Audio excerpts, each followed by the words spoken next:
Hello and welcome to शिक्षा crew. आज हम देखेंगे कि की डिफरेंसेस जो मॉडरेट्स और एक्सट्रीमिस्ट के हैं वो क्या हैं। छोटा सा पॉइंट है क्योंकि मेनली हम मॉडरेट्स और एक्सट्रीमिस्ट के विजन को ऑलरेडी देख चुके हैं कि वो कैसे डिफ़र करते थे।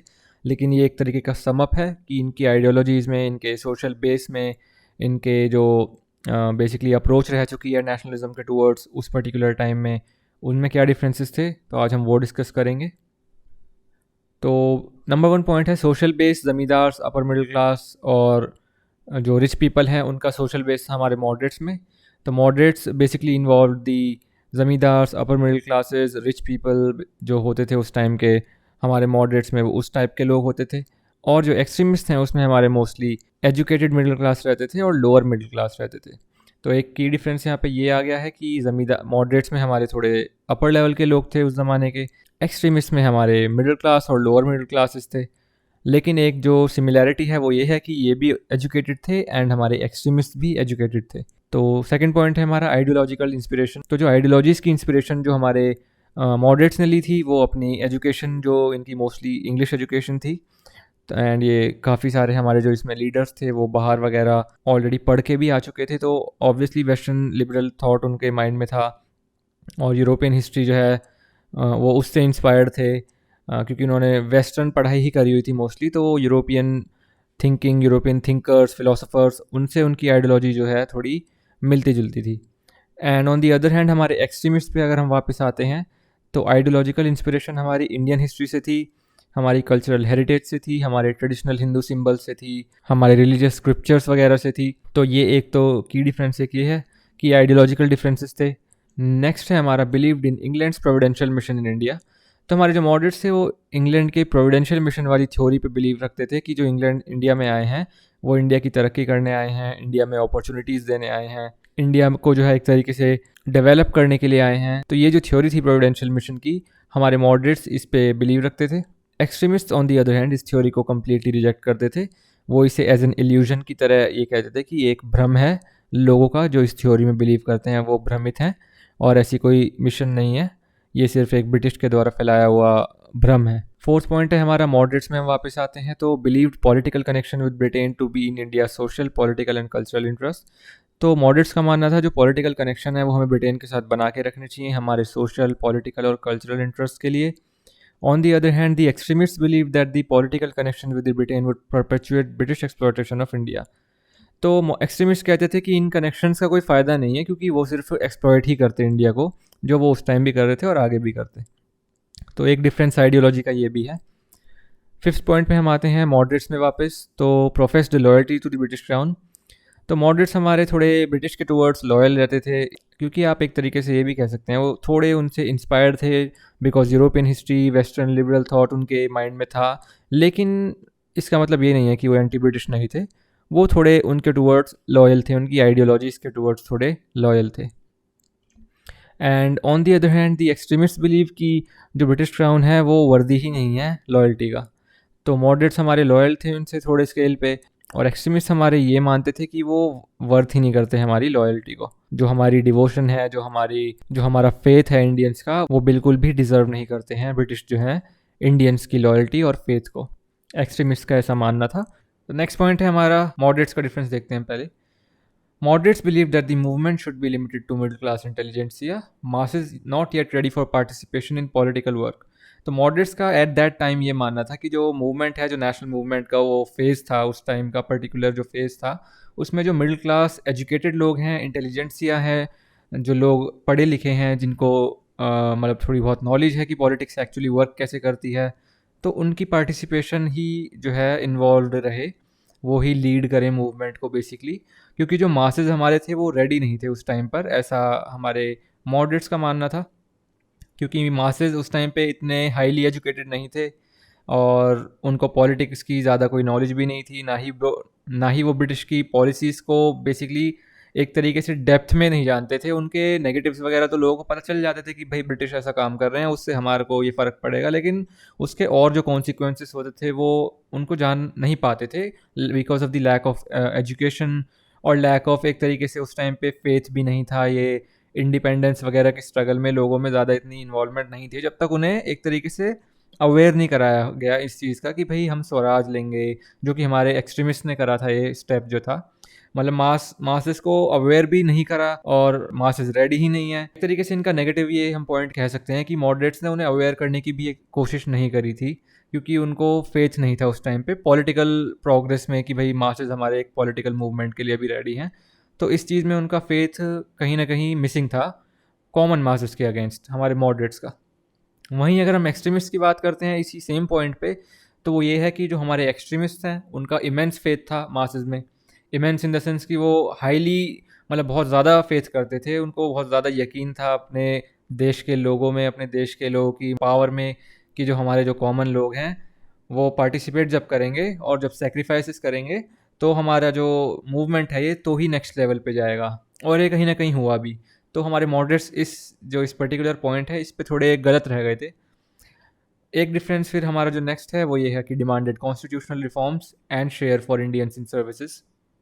तो हमारे मॉडरेट्स जो थे उनकी जो उनके बेसिकली मूवमेंट का कोर एलिमेंट था वो ये था कि वो रिफॉर्म्स वगैरह में ज़्यादा बिलीव रखते थे और इंडियंस की इन्वॉल्वमेंट पॉलिटिक्स में ऑन पेपर जो आप कह सकते हैं इन्वॉल्वमेंट होनी चाहिए, उस चीज़ में हमारे मॉडरेट्स का बिलीव ये था कि उस चीज़ में हमारे मॉडरेट्स का बिलीव था कि भाई जो रिफॉर्म्स वगैरह हो आए कंट्री में और ये रिफॉर्म्स हमारे जो कंट्री को बेटर करें, भले ही ब्रिटिश हम पे रूल करते रहें लेकिन इंडिया के फेवर में रिफॉर्म्स आने चाहिए और इंडियंस की भी इन्वॉल्वमेंट होनी चाहिए इस रूल में। चाहे क्यों ना हमारे जो लीडर्स हों, चाहे क्यों ना ब्रिटिश ही हमें रूल कर रहे हो, लेकिन उनके साथ बैठ के हम भी अपनी कंट्री को एक तरीके से मैनेज करें। काउंसिल्स में डिमांड आपकी, कोर्ट्स वगैरह में डिमांड जो थी, तो ये सब डिमांड्स जो कॉन्स्टिट्यूशनल रिफॉर्म्स की डिमांड्स थी, मॉडरेट्स हमारे एट दैट टाइम उस फेज़ में जो नेशनलिज्म की फर्स्ट फेज़ ये जो स्टार्ट हुआ था, जो मॉडरेट्स ने ही करा था, तो उनकी डिमांड्स यही रहती थी कि कॉन्स्टिट्यूशनल रिफॉर्म्स होने चाहिए कंट्री में, जो अंग्रेज़ों के द्वारा करी हुई पॉलिसीज़ हैं वो नहीं होनी चाहिए, जो बुरी पॉलिसीज़ हैं हमारी इंडिया के अगेंस्ट हैं उनको जो है उनमें चेंजेस लाओ या उन्हें लाओ ही मत। और जो इंडियंस हैं उनका शेयर जो है बढ़ाओ, हमारी काउंसिल वगैरह में इंडियंस की इन्वॉल्वमेंट करो, चाहे तुम ही रूल करो। ये हमारे मॉडरेट्स का मानना था। ऑन दी अदर हैंड जो हमारे एक्सट्रीमिस्ट हैं, जो एक्सट्रीमिस्ट नेशनलिस्ट थे, उनका ये कहना है कि जो स्वराज है हमारी अल्टीमेट डिमांड सिर्फ स्वराज है, और क्योंकि स्वराज ही सल्यूशन है हमारे सारे अब जो प्रॉब्लम्स हैं, जो इल्स हैं, जो हमारी सारी बीमारी हैं, उसकी एक ही दवा है, वो है स्वराज। और वो हमें तुम दो, हमें अब तुम्हारी कोई रिफॉर्म नहीं चाहिए, हमें अंग्रेज़ों से कोई रिफॉर्म्स नहीं चाहिए, हमें कोई शेयर नहीं चाहिए कि भाई तुम 20 बैठ गए तो 2 बंदे इंडियंस इन्वॉल्व कर लिए हो गया शेयर। नहीं, हमें चाहिए अपना सेल्फ रूल। और सेल्फ रूल ही जो है हमें अब एक तरीके से हमारी सारी प्रॉब्लम्स का सोल्यूशन है। तो यहाँ पे भी एक मेजर डिफरेंस ये आ चुका है कि भाई जो मॉडरेट्स थे वो भले ही ब्रिटिश राज रहना, मतलब उनका ये मानना था कि ब्रिटिश रहें, लेकिन इंडिया में जो है इंडियंस की इन्वॉल्वमेंट भी होनी चाहिए रूल में, उस उनके रूल में, और रिफॉर्म्स भी होने चाहिए जो कि हित में हो इंडियंस के। और नेक्स्ट पॉइंट है हमारा insisted on the use of constitutional methods only. तो मॉडरेट्स हमारे लिमिटेड थे एक तरीके से कॉन्स्टिट्यूशनल मेथड्स में, और अंडर द लॉ रह के ये काम करने में ज़्यादा बिलीव रखते थे कि भाई जो लॉ है उसमें ही सीमित रह के अपना जो है कोई भी आवाज़ उठाने का कुछ है या मूवमेंट है, रेवोल्यूशन है, तो इनका ये मानना था अगर हमें अपनी एजिटेशन किसी रिफॉर्म को लेके दिखानी भी है या ब्रिटिश से हम अगर अपना एंगर दिखाना भी चाहते हैं तो उसको एज अ वायलेंस के मोड में ना दिखाकर हम कॉन्स्टिट्यूशनल तरीके से अगर दिखाएं, पेटिशंस के फॉर्मेट में अगर करें और प्रिंट मीडिया का यूज़ करें, न्यूज़ में अपने थोड़े आर्टिकल्स लिखें, लिटरेचर का यूज़ करें, तो इनका कॉन्स्टिट्यूशनल और थोड़े वैसे एजुकेटेड भी कह सकते हैं, एजुकेटेड तो नहीं, मतलब एजुकेटेड तो ये भी थे लेकिन थोड़े पैसिव रह के ये करना चाहते थे अपने मूवमेंट को एक तरीके से नेक्स्ट स्टेप जो देना चाहते थे वो पैसिव रह के देना चाहते थे। वहीं जो हमारे एक्सट्रीमिस्ट हैं उनका नाम ही एक्सट्रीमिस्ट हैं, तो आप उससे समझ सकते हैं कि वो they did not hesitate to use extra constitutional methods like boycott and passive resistance। तो वो boycott वगैरह पे आ चुके थे सीधा। उन्होंने एक तरीके से बेगिंग नहीं करी, जो बोला जाता था कि पॉलिटिकल बेगिंग करते हैं मॉडरेट्स, ऐसा हमारे एक्सट्रीमिस्ट ने पहले कहा था कि जो हमारे मॉडरेट्स हैं वो एक तरीके की पॉलिटिकल बेगिंग करते हैं। तो हम बेगिंग नहीं करके हम तो अपनी फुल आवाज़ उठाएंगे, एक्शन लेंगे, हम पेटिशंस का यूज़ नहीं करेंगे, हम एक मूवमेंट खुद की क्रिएट करेंगे, मासेस को इन्वॉल्व करेंगे, एक बड़े स्केल पे इस मूवमेंट को लेके जाएंगे, उनको ब्रिटिश को जो है एक तरीके से जवाब देंगे उनके मुंह पे। और जहां हमारे मॉडरेट्स बिलीव रखते थे सिर्फ पेटिशंस वगैरह में थोड़े पैसिव रह के कि भाई नहीं, दंगे फसाद ना हो, मारा पीटी ना हो, लोग मरे ना, मतलब एक तरीके से कोई वायलेंस वाला जो है एटमॉस्फेयर कंट्री में ना हो और ब्रिटिश हमारी बात भी सुन लें। तो मॉडरेट्स थोड़े पैसिव रहते थे इस मामले में। वहीं एक्सट्रीमिस्ट जो थे उनका ये मानना था कि भाई चाहे हम मर भी क्यों ना जाएं, हम अपना जो हम हमारी जो मांगे हैं हम उसे पूरा करा के ही रहेंगे। अब हम आते हैं अपने लास्ट पॉइंट पे, जो कि है they were patriots and did not play the role of a competitor class. तो ये बहुत इंपॉर्टेंट पॉइंट है, क्योंकि जो अभी तक हमने मॉडरेट्स के बारे में पढ़ा, लोग उन्हें कंफ्यूज भी कर सकते हैं और करते भी थे कि भाई मॉडरेट्स तो सिर्फ चेले हैं ब्रिटिश के वगैरह वगैरह। लेकिन जो मॉडरेट्स ने कंट्रीब्यूशन करी है नेशनल मूवमेंट में, वो बहुत लार्ज स्केल की कंट्रीब्यूशन है, क्योंकि उन्होंने एक तरीके से एक ऐसी मूवमेंट को बर्थ दिया जो कि एक जो कि ट्रेडिशनली वायलेंट किस्म की नहीं थी, जैसा कि रेवोल्यूशन मोस्टली होती हैं। और वो उनका जो माइंडसेट था वो लिबरल माइंडसेट बन चुका था एक तरीके से, वेस्टर्न पढ़ाई कर करके। और वो लिबरलिज्म में बेसिकली ज़्यादा बिलीव रखते थे। तो उसका मतलब ये नहीं है कि वो एंटी इंडिया थे या कॉम्प्रेडर क्लास थे। कॉम्प्रेडर इन द सेंस कि जो सिर्फ सरकार के साथ मिल के काम करते हों, सरकार जो कह रही है उसमें हाँ में हाँ मिलाते हों, उसका ये मतलब होता है कॉम्प्रेडर का। तो वो ऐसे नहीं थे। अगर सरकार कुछ गलत लाती थी तो ऑब्वियसली वो उसके अगेंस्ट जो है डिमांड करते थे रिफॉर्म्स को, और अपनी आवाज़ भी उठाते थे in the form of constitutional methods. वो कोई वायलेंस के फॉर्म में आवाज़ नहीं उठाते थे, वो कोई एक बहुत ही तगड़ी कि भाई हम तो अब रिवॉल्यूशन पे उतर जाएंगे सीधा, वो उसमें बिलीव नहीं रखते थे। वो ये उनका माइंडसेट उस टाइम पे ये था कि अगर हम अपनी बात को एज अ पिटिशन की फॉर्म में रखें, अपने जो मुद्दे हैं उनको पढ़े लिखों की तरह ब्रिटिश के सामने रखें, तो क्या पता ब्रिटिश हमारी बात को मान ही लें। वो उनकी थिंकिंग भी ऐसी थी और वो कोई गलत थिंकिंग नहीं थी जो, लेकिन उन्होंने, हम ये कह सकते हैं एक तरीके से ये उनका इग्नोरेंट बिहेवियर था कि उन्होंने ब्रिटिश के ट्रू नेचर को वो जान नहीं पाए। तो वो उसमें उनकी कोई वैसी गलती नहीं है कि मॉडरेट्स एंटी इंडिया थे या कॉम्प्रेडर क्लास थी या ब्रिटिश के चमचे थे, ऐसा कुछ नहीं है।